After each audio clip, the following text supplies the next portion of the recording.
નમસ્કાર દર્શક મિત્રો, સ્પાર્ક ટુડે ન્યૂઝમાં આપનું સ્વાગત છે। મહાશિવરાત્રી પર્વ અંતર્ગત અત્યારે શિવમય સપ્તાહનું આયોજન કરવામાં આવી રહ્યું છે અને શિવોત્સવ નિમિત્તે ગીતાબેન રબારી વડોદરાની મુલાકાતે છે। વડોદરા ખાસ કરીને દર વર્ષે તેઓ શિવોત્સવ અંતર્ગત આવતા હોય છે, ત્યારે આપણે ગીતાબેન રબારી સાથે જ વાત કરીશું। બેન, શું કહેવા માંગશો? ફરી એકવાર વડોદરાની ધરતી પર આપ આવ્યા છો, લોકોને મંત્રમુગ્ધ કરવાના છો, શું કહેશો? આ વખતે સતત બીજી વખત આવવાનું છે। દર વખતે આપણે શિવોત્સવ બધા મળીએ છીએ, સાથે મળીને ભક્તિ કરીએ છીએ।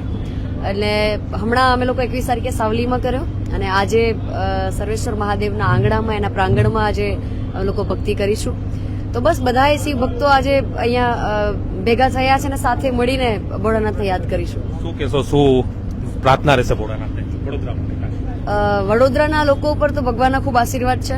વડોદરાના લોકો અમને ખૂબ ચાહે છે, ભગવાનના આશીર્વાદ છે કે દર વખતે તમારી વચ્ચે અમારે આવવાનું થાય છે। બસ અહીંયાના લોકો ખૂબ પ્રેમાળ છે, સંસ્કારી નગરી છે, સંગીતની નગરી છે, એટલે જ્યારે જ્યારે આવવાનું થાય ત્યારે ખૂબ મજા આવે છે, ખૂબ સારી યાદો લઈને જઈએ છીએ।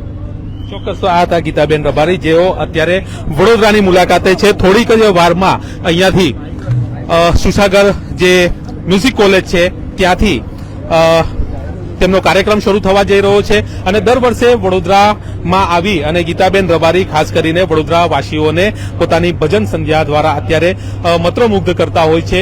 મોટી સંખ્યામાં તેઓને જોવા માટે, તેઓના ભજન માણવા માટે વડોદરા વાસીઓ પણ અહીંયા પધારતા હોય છે। ત્યારે મ્યુઝિક કોલેજ ખાતે થોડીક જ વારમાં અહીંયાથી ગીતાબેન રબારીનો લાઈવ શો શરૂ થવા જઈ રહ્યું છે। સ્પાર્ક ટુડેના માધ્યમથી અમે લાઈવ તમને બતાવીશું, અમારી સાથે જોડાયેલા રહેજો।